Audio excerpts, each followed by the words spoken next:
Opponent kita orang dah tahu dia orang tak mampu untuk bersaing dengan pasukan JDT. Kalau kata dia orang main macam biasa. So disebabkan itulah player-player pasukan lawan ni dah start lah rebahkan badan, lengah-lengahkan masa waktu hujung match.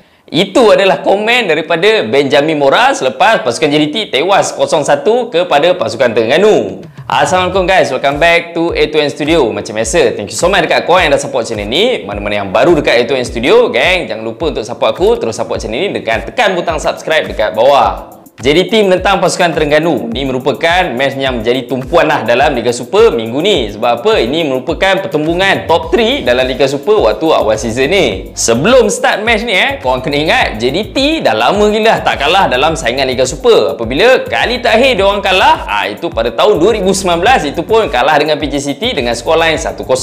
So dengan rekod 21 match unbeaten, memang diorang pilihan lah untuk menang dalam match ni. Dan untuk pasukan Terengganu pula, dalam 5 match terakhir, pasukan bimbingan coach Nafuzi Zain ni cuma catat 2 kemenangan, 2 kali seri dan juga catat 1 kekalahan, iaitu di tangan pasukan Sabah. Dari segi line up dan juga formation, kita tahu Benjamin Mora dan juga Nafuzi Zain, 2 orang coach yang mengamalkan modern football lah, main secara taktikal 4-3-3. Kedua-dua jurulatih melakukan satu pertukaran dalam first 11 diorang, yang mana untuk pasukan JDT, Benjamin Mora mengeluarkan Haris Harun menggantikan dia dengan Nasuk Insah, abang botak yang ada isu dengan Dominic Da Silva season lepas.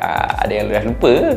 Dan untuk Nafuzi Zain pula mengeluarkan Nasir Basharuddin dekat bahagian midfield menggantikan dengan Nick Akif Syahiran. So untuk first half match ni sebenarnya aku memang looking forward nak tengok macam mana David Da Silva boleh perform dalam match besar macam ni. Sebab apa? Dalam video aku yang lepas, ramai hentam aku. Sebab apa? Aku gelar David Da Silva ni sebagai kuda berjalan. Dan David Da Silva sendiri memang ada cakap sebelum match, ini adalah peluang dia untuk buktikan kemampuan sebenar dia dalam match-match besar. So benda tu memang bukan cakap-cakap kosong apabila David Da Silva dan juga Makan Konate banyak bergandingan waktu first half untuk lancarkan counter attack menyerang kubu pasukan JDT. Dan peluang untuk pasukan Terengganu skor gol waktu first half ni bagi aku peluang terbaik adalah menerusi Faizal Halim apabila berdepan situasi 1 by 1 dengan Farizal Marlias. Kalau kata dalam situasi tu dia dongak sikit, dia tengok ke tengah, dia lorongkan dekat David Da Silva, memang gol tu akan menutup mulut pengkritik dekat luar sana, termasuk aku lah. Selain daripada tu, David Da Silva sendiri pun ada juga peluang untuk jaringkan gol, yang mana dia berjaya untuk melepasi kawalan pertahanan pasukan JDT iaitu Syamil Kutiaba dan berjaya untuk menggelecek Farizal Marlias. Malangnya percubaan dia terkena tiang dan bola tak masuk dalam gol.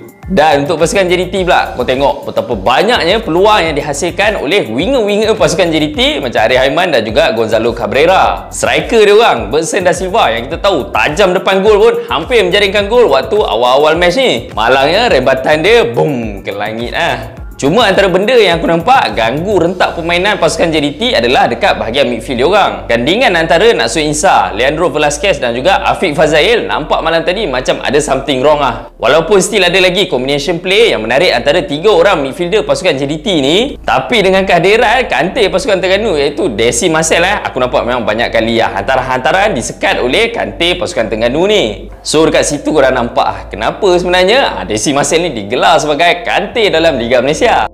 Masuk second half, gol pasukan Terengganu terhasil pada minit ke-57. Gol ni start daripada counter attack oleh pasukan Terengganu menerusi combination play antara Hakimi Abdullah, David Da Silva dan juga Nick Akif Syahiran. Dan apabila Nick Akif Syahiran melakukan satu hantaran menggunakan outside foot, bagi aku Syamil Kutiaba patutnya clear terus bola tu, tak payah nak shield bola tu. Lepas Syamil gagal untuk clear bola tu, kau boleh nampak betapa kucak kacirnya bahagian defend pasukan JDT ni. Walaupun berdepan dengan situasi 4 lawan 2, Adam Nur Azli tak sengaja aku rasa tendang bola kena belakang Nasuk Insah, end up bola dapat pula kat kaki Hakimi. Hakimi kitainya Adam, terus gol. Lepas dia kena 1-0 ni, aku expect pasukan JDT akan ubah sikit corak taktikal dia. Aku ingat Benjamin Mora akan buat pertukaran awal, masukkan baki 3 orang player yang boleh dimasukkan dalam match ni. Tapi disebabkan oleh 2 pertukaran awal yang dilakukan dekat bahagian defense waktu half time tadi, Benjamin Mora cuma ada 1 kali je lagi untuk menggunakan ketiga-tiga substitution yang dia ada. So mungkin disebabkan itulah Benjamin Mora hold substitution dia sampailah dekat-dekat minit ke-80 macam tu. Dan dengan kemasukan Safawi Rashid, Ramadan Saifullah dan juga Nazmi Faiz waktu hujung-hujung match ni, diorang cuma ada lebih kurang 15 minit je untuk cipta impact dalam match menentang pasukan Terengganu ni. Terbukti diorang tak mampu untuk lakukan benda tu malam tadi. So match ni berakhir dengan scoreline 1-0. Lepas banyak gila drama-drama waktu hujung match, ramai gila player Terengganu yang injured. Itu yang membuatkan Benjamin Mora waktu post match press conference, kau nampak betapa palatnya dia dengan player-player pasukan Terengganu, terutamanya keeper pasukan Terengganu yang banyak kali injured. Cuma bagi aku benda ni normal lah dalam modern football. Mana-mana team pun, mana-mana player akan buat benda yang sama sekiranya team dia ada advantage dekat hujung-hujung perlawanan. Sebab apa kita tahu tindakan melengah-lengahkan perlawanan ni sebenarnya dia dua je. Sama ada kau dapat mematahkan momentum serangan pasukan lawan, ataupun kau dapat bagi player-player teammate kau ni untuk ambil nafas dah penat hujung match kan. So, as a conclusionnya, untuk pasukan JDT bagi pendapat aku, malam tadi memang bukan malam dia orang Kau tengok striker dia orang, player yang tajam depan gol macam Bergson da Silva. Malam tadi ada lebih kurang 6 shot, 4 on target, tapi gagal untuk menjaringkan sebarang gol. Cuma pertukaran oleh Benjamin Mora waktu half time apabila Mauricio injured, bagi aku benda ni sangat pelik apabila dia decide untuk bawa masuk Syami Kutiaba. Yes, Syami Kutiaba memang versatile, boleh main dekat bahagian center back pun. Tapi kau tengok dekat bench pasukan JDT, adanya player-player macam Haris Harun dan juga Aidi Zafwan. Kalau kata Aidi Zafwan ni injured, kau tak nak risikokan dia, sepatutnya kau masukkan Haris Harun dalam perlawanan ni. Sebab apa? Untuk berdepan striker macam Dominic da Silva yang besar, bagi aku physically memang tak ada masalah untuk Syami Kutiaba. Tapi untuk handle striker import yang prolific macam David da Silva ni, bagi aku Syami Kutiaba still lagi lack of experience. Dan untuk pasukan Terengganu pula, bagi aku tim ni dah cipta result yang above aku punya expectation Sebab apa? Waktu sebelum start season, aku jangka tim ni dengan coach Nafuzizin akan ada masalah besar. Cuba kau bayangkan, apa masalah yang tak dihadapi oleh pasukan Nafuzizin dan juga anak-anak buah dia?